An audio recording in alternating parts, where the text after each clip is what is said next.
So when people talk about writing, they tend to focus on two things, grammar and style. And in my experience, getting someone to read something isn't really about all that stuff you learned at school. It's mostly about knowing what to leave out. Recently, I found a software tool, a free software tool, that guides you through the process of writing stories that people will read. It's called Hemingway. It's what's known as a visual language editor. Now, that's just a fancy way of saying that it shows you what's wrong with your writing. Now, what Hemingway does is highlights parts of your copy that are difficult to read or that you could improve. Let me show you how it works. So there's two versions of Hemingway that you can use. There's the Hemingway website, which is this, or there's the Hemingway app that you can download to your computer, which is this. And the Hemingway app costs $5, I think, and it works on the Mac and it works on the PC. The Hemingway website is free, so that's the one I'm going to use to demonstrate this now. All this field here is editable, so what you do is you take the text that you want to work on and you paste it in. And so first of all, you can see that it's kind of highlighted a lot of this text. It's highlighted most of it red, which is not good. It's saying this sentence is very hard to read. It requires reading at a post-college level. So it's recommending that we use simpler words or fewer words, and that we consider splitting this sentence into two.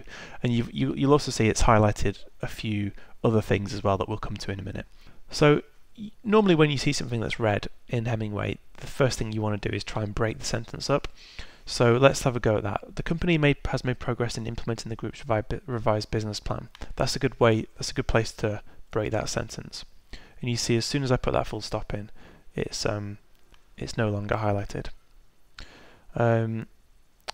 Now the next thing we see is that it's obviously I need to cap up this, however, but it's suggesting that this word could be simpler. So it's suggesting but or yet, and I think, you know, I agree with that. Let's have but instead. But in light of the increasingly poor macroeconomic conditions, the next thing it's highlighting is this adverb here, this increasingly. It likes to highlight these because it thinks that it thinks they're a bit unnecessary. I don't always agree. Sometimes you need them, but I think in this case we can lose that. So in light of the poor macroeconomic conditions, management was forced to. And so the next thing it's highlighting is the passive voice. It likes to highlight when you've written something in the passive that could maybe be written in the active. So let me show you how you could reword this.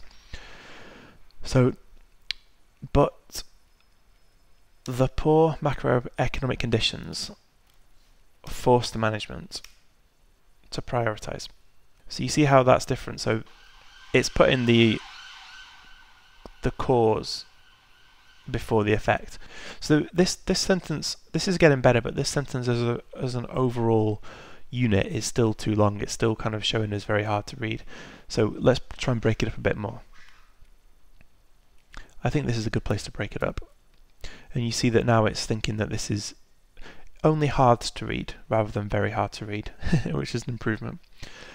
We had to scale back investment in store and proposition development. Now, how could we break this sentence up even more? The first thing to say is that there's quite a few redundant words in here. So in respect of, so particularly that can go. So particularly those stores that management has entered.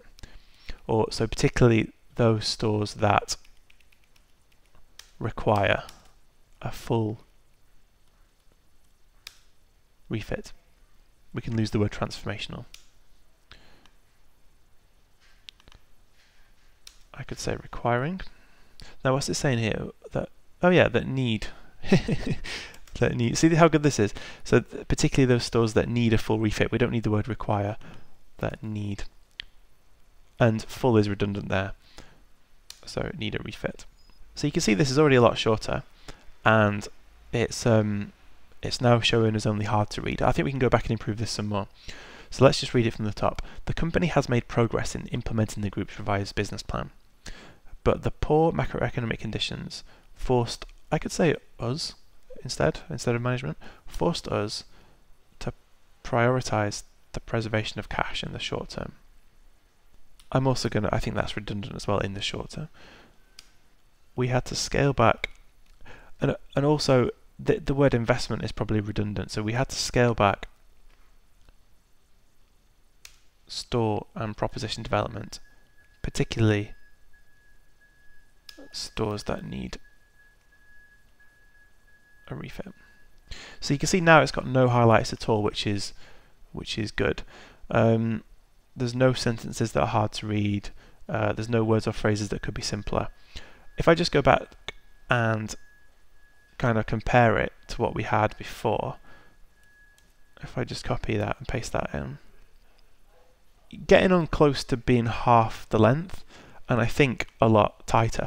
And for me to kind of do that in Word, I probably could have done that in Word, but it would have been a lot of a more difficult process, and I wouldn't have had this kind of visual feedback. And also, it's just more fun to write like this because it sort of gamifies the process. You're always trying to get rid of these red blocks of text, and you're trying to kind of get it to this state. So I really recommend that if you have to edit anyone else's work, or you want to check out how your own writing can be improved, I definitely recommend this Hemingway app as part of your workflow.